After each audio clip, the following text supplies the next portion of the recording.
하나님께서 오늘 우리에게 주시는 말씀은 마태복음 3장 1절에서 12절 말씀입니다. 마태복음 3장 1절에서 12절 말씀을 함께 교독하겠습니다. 그때에 세례 요한이 이르러 유대 광야에서 전파하여 말하되 그는 선지자 이사야를 통하여 말씀하신 자라. 일렀으되 광야에 외치는 자의 소리가 있어 이르되 너희는 주의 길을 준비하라, 그가 오실 길을 곧게 하라 하였느니라.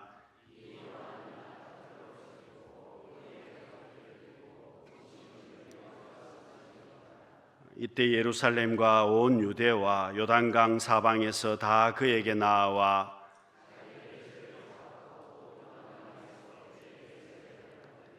요한이 많은 바리새인들과 사두개인들이 세례 베푸는 대로 오는 것을 보고 이르되 독사의 자식들아, 누가 너희를 가르쳐 임박한 진노를 피하라 하더냐. 속으로 아브라함이 우리 조상이라고 생각하지 말라. 내가 너희에게 이르노니 하나님이 능히 이 돌들로도 아브라함의 자손이 되게 하시리라.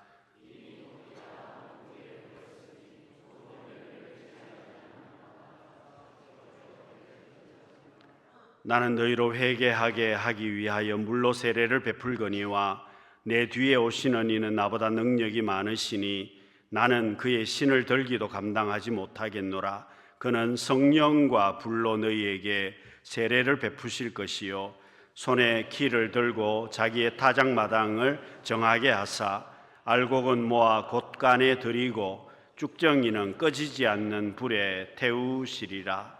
아멘. 우리 좌우에 계신 분들에게 인사하겠습니다. 사랑합니다. 축복합니다.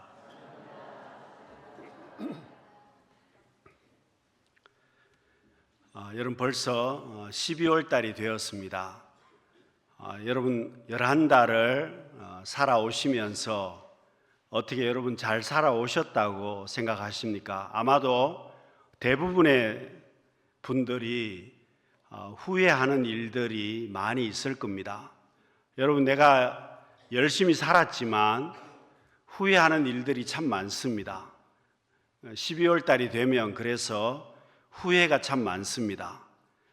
그리고 아쉬운 점도 많이 있습니다. 근데 여러분, 내가 후회하고 있다는 사실은 그래도 아직 내가 괜찮은 사람이라는 것을 반증합니다. 왜 그럴까요? 어떤 분 그렇게 말씀하시는 분이 있습니다. 나는 후회가 없다. 여러분, 나는 후회가 없다 이렇게 말씀하시면 그분 인생은 이미 끝난 겁니다. 그렇지 않습니까? 모든 것이 다 끝난 사람이나 후회가 없다고 이야기하지, 여러분 내가 살아있는 사람이라면 항상 후회가 있습니다. 아쉬움이 많이 남습니다. 특별히 12월 달이 되면 그런 아쉬움이 정말 많습니다. 여러분, 신앙적인 면도 그렇습니다. 신앙적인 면도 1년 동안 열심히 봉사하려고 하고 헌신하려고 했는데 12월 달이 되면 참 후회가 되고 아쉬움이 많이 남는 달입니다. 여러분, 현재 내 모습을 보면 실패했습니다. 후회가 있습니다. 그렇지만 여러분 어떻습니까? 나는 여전히 하나님 은혜 가운데 살아가는 사람입니다. 어떻게 알 수 있습니까? 여러분, 지금 내가 은혜 가운데 살고 있다는 것은 여전히 내가 후회하면서도 잘 살고 있는 겁니다. 여러분, 마태복음 20장에서 보시면 포도원 품꾼의 비유가 나옵니다. 여러분, 요즘 우리나라가 농촌도 일꾼이 없어서 외국분들을 계절 근로자로 데리고 와서 품꾼으로 사용을 하는 데가 많습니다. 여러분, 추수를 해야 되는데 일하는 사람이 없으니까 계약을 하고 이제 품꾼을 사용을 합니다. 주인이 한 데나리온을 주겠다고 약속을 했습니다. 아침에 사람들이 일하러 갔습니다. 그런데 문제가 생겼습니다. 주인이 놀고 있는 사람들을 계속해서 농장으로 보냈습니다. 12시에, 3시에, 그리고 5시에도 보냈습니다. 여러분 5시에 농장에 간 사람은 1시간 일했습니다. 그리고 6시에 일을 마쳤습니다. 그런데 똑같이 한 데나리온을 주인이 주었습니다. 여러분 주인이 왜 이렇게 했겠습니까? 한 데나리온을 주겠다고 약속은 했지만 1시간 일한 사람에게도 한 데나리온을 준 것은 그 집이 살 수 있도록 생활비를 준 것이었습니다. 일용직으로 매일매일 벌어서 살아야 하기 때문에 일이 없으면 그날 생활비가 부족할 것이기 때문에 일을 하지 않아도 주인이 은혜를 베푼 것이었습니다. 여러분 그렇습니다. 우리는 지금 하나님의 은혜를 누리고 있습니다. 예수님께서 십자가를 지심으로 인해서 우리가 하나님 앞에 갈 수 있는 길을 열어주셨습니다. 그래서 여러분 대림절 주님 오심을 준비하면서 우리는 이미 하나님의 은혜를 누리고 있는 사람들이라는 겁니다. 여러분 기독교는 다른 종교와 차이점이 있습니다. 다른 종교는 사람이 신을 찾아가는 겁니다. 그런데 여러분 기독교는 하나님이 사람을 찾아오셨습니다. 여러분 예수님이 인간의 몸을 입으시고 이 땅에 오셨습니다. 그런데 사람이 어떻게 합니까? 요한복음 1장 11절 말씀해 보시면 자기 땅에 오매 자기 백성이 영접하지 아니하였으나, 여러분 하나님께서 오셨지만 우리가 영접하지를 못했습니다. 그 부르심에 순종하지를 않았습니다. 여러분 주님 오심을 어떻게 준비하겠습니까? 우리가 주님 오심을 준비하려면 말씀을 듣고 순종할 수 있어야만 합니다. 여러분 내 신앙을 지키려면 주님 오심을 잘 준비해야 됩니다. 이게 제일 중요합니다. 왜 그럴까요? 여러분 예수 믿는 목적이 뭡니까? 천국 가는 것입니다. 여러분 예수 믿는 목적 자체가 천국 가는 것이고 주님 오심을 준비하지 못한다면 큰 문제가 생기는 것입니다. 여러분 주님 오심을 준비하려면 우리가 그 말씀을 듣고 순종해야 됩니다. 그런데 그 말씀을 듣기도 어렵고 순종하기도 어렵습니다. 왜 그렇습니까? 정말 바쁘게 살아갑니다. 여러분 바쁘지 않은 분들이 별로 없습니다. 그래서 요즘은 집 전화를 별로 두지 않습니다. 집에 안 계시기 때문에 집 전화를 다 없애버렸습니다. 그만큼 바쁘게 살아갑니다. 그리고 재밌게 살기를 원합니다. 즐겁게 내 마음 가는 대로 사는 분들이 많습니다. 그러다 보니까 신앙생활 하기가 쉽지가 않습니다. 그리고 여러분 그뿐 아닙니다. 또 사탄은 돈을 많이 벌려고 계속해서 부추깁니다. 그래서 여러분 돈 벌기 위해서 다니다 보니까 신앙생활 하기가 쉽지가 않습니다. 더군다나 여러분 우리는 정말 주의가 산만한 분들이 많습니다. 여러분 옛날에 통지표를 보면 옆에다가 선생님이 적어놨습니다. 주의가 산만하다. 저 이야기가 아니고 여러분들 그렇게 적어서 집에 온 분들이 많을 겁니다. 그럼 주의가 산만하다는 말은 집중을 다른 데 한다는 겁니다. 여러분 우리가 얼마나 주의가 산만한지 아십니까? 핸드폰 들고 계시는 분들이 정말 많습니다. 유땡땡 보느라고 핸드폰을 손에 놓지를 않습니다. 그러고 나서 한마디 합니다. 눈이 너무 아프다. 눈이 왜 아프겠습니까? 그래서 여러분 주의가 산만할 수밖에 없습니다. 바쁘죠? 돈 벌어야 되죠. 그리고 핸드폰 봐야 되죠. 유튜브 봐야 되죠. 이것저것 하느라고 교회에서 내가 집중하기가 쉽지가 않습니다. 여러분 주일날 한번 예배 드리는 것 쉽지 않습니다. 여러분 삭개오가 예수님을 영접할 수 있었던 것은 예수님이 오신다는 소식을 들었기 때문이었습니다. 여러분 니고데모가 예수님을 영접하고 보게 된 것은 예수님께서 자기가 구걸하는 그 장소로 오신다는 소식을 들었기 때문이었습니다. 여러분, 예수 믿는 것이 왜 힘들겠습니까? 주님을 영접하는 것, 내 마음을 준비하는 것이 어렵다는 겁니다. 여러분, 내 마음을 바꾸는 것이 얼마나 어려운 줄 아십니까? 여러분, 지금 앉아 계시는 장소가, 지금 내가 앉아 있는 자리가 지정좌석이 되어 있는 분들이 많습니다.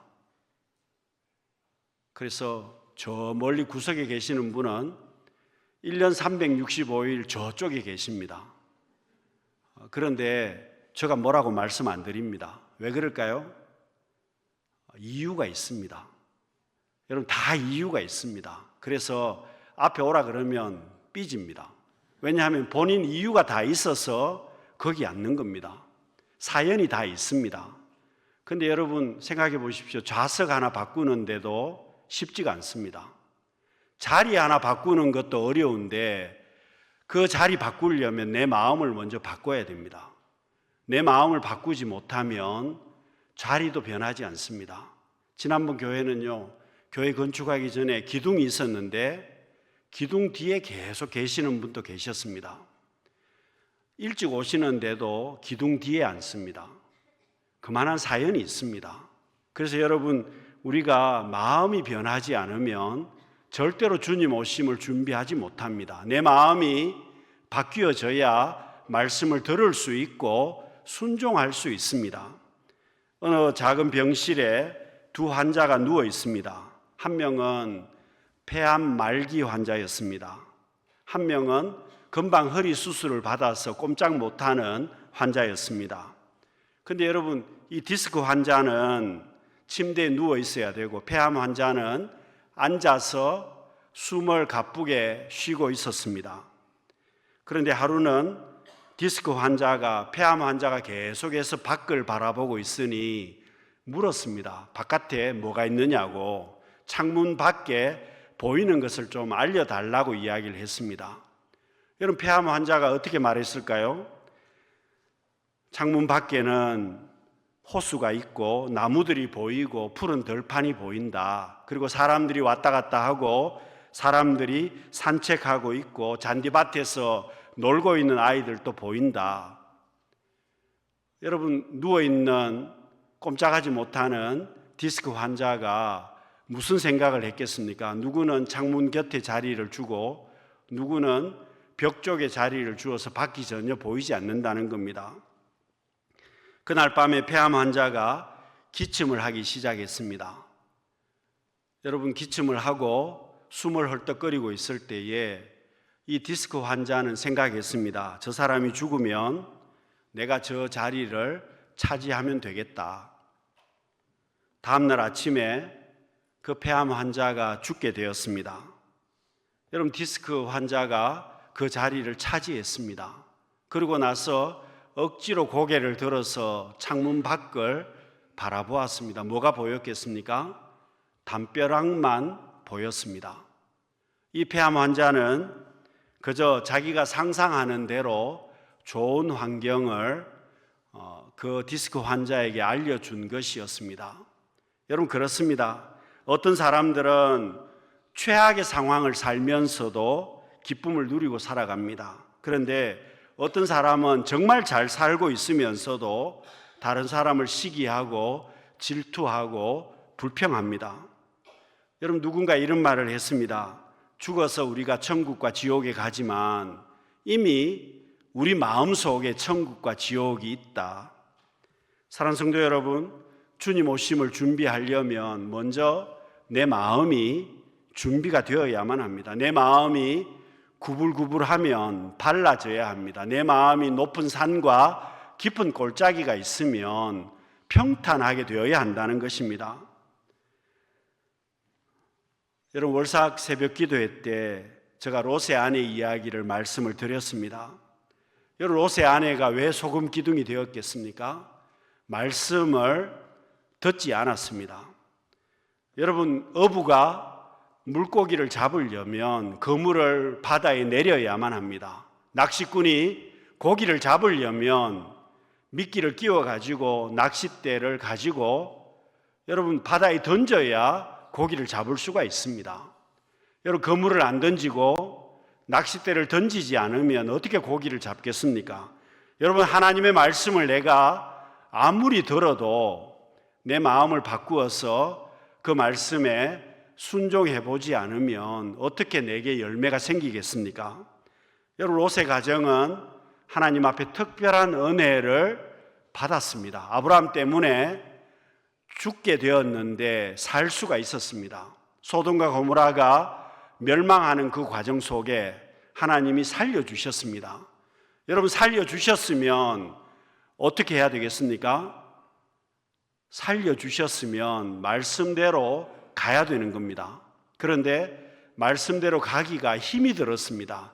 지금 소돔과 고모라가 멸망하는 이 시간은 밤중입니다.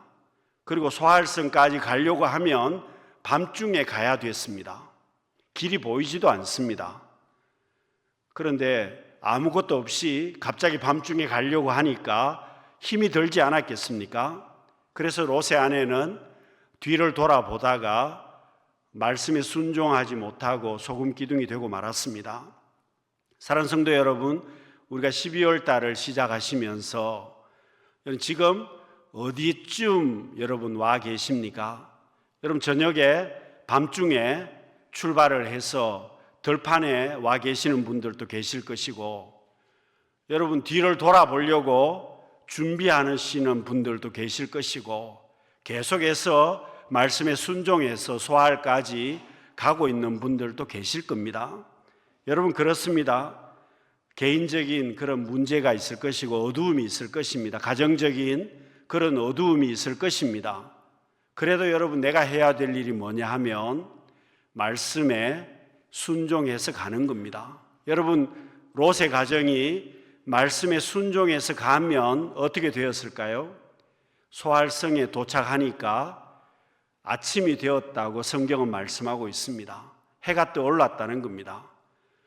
여러분, 그렇습니다. 우리가 하나님 말씀에 순종해서 가면 하나님께서 살게 해 주십니다. 내가 말씀에 순종해서 가면 지금 어려워도 하나님께서 길을 열어주신다는 겁니다. 여러분, 만일 롯의 가정이 가족 모두가 말씀에 순종해서 갔더라면 여러분, 롯의 삶이 새로운 삶으로 달라지게 되었을 겁니다. 여러분, 말씀에 순종하지 못했기 때문에 그 가정이 엉망이 되고 말았습니다. 사랑하는 성도 여러분, 우리가 주님 오심을 준비하면서 내게 주신 그 말씀에 순종해서 하나님 앞에 나아갈 때 하나님께서 새로운 길을 열어주시고 축복의 열매를 주시는 복된 우리 모두가 될 수 있기를 바랍니다. 여러분, 주님 오심을 준비하는 사람은요, 회개해야만 합니다. 여러분, 기독교는 회개의 종교입니다. 오늘 본문 2절 말씀에 보시면은요, 세례 요한이 회개하라, 천국이 가까이 왔다고 선포했습니다. 이사야 55장 7절 말씀을 보시면은 악인은 그의 길을, 불의한 자는 그의 생각을 버리고 여호와께로 돌아오라고 말씀하고 있습니다. 왜 이렇게 하라고 말씀하겠습니까?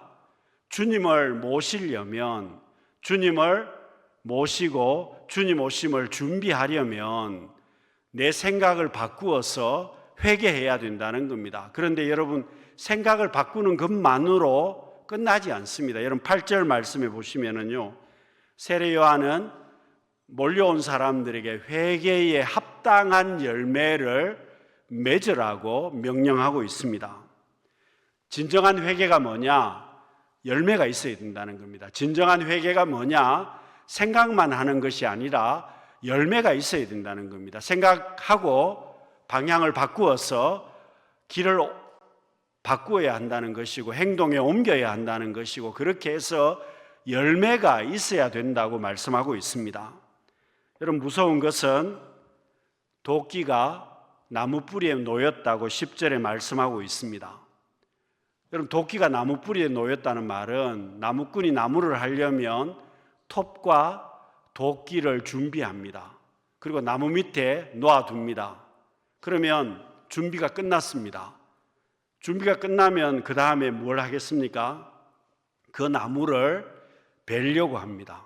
도끼를 가지고 나무를 찍어서 톱으로 나무를 베려고 할 것입니다.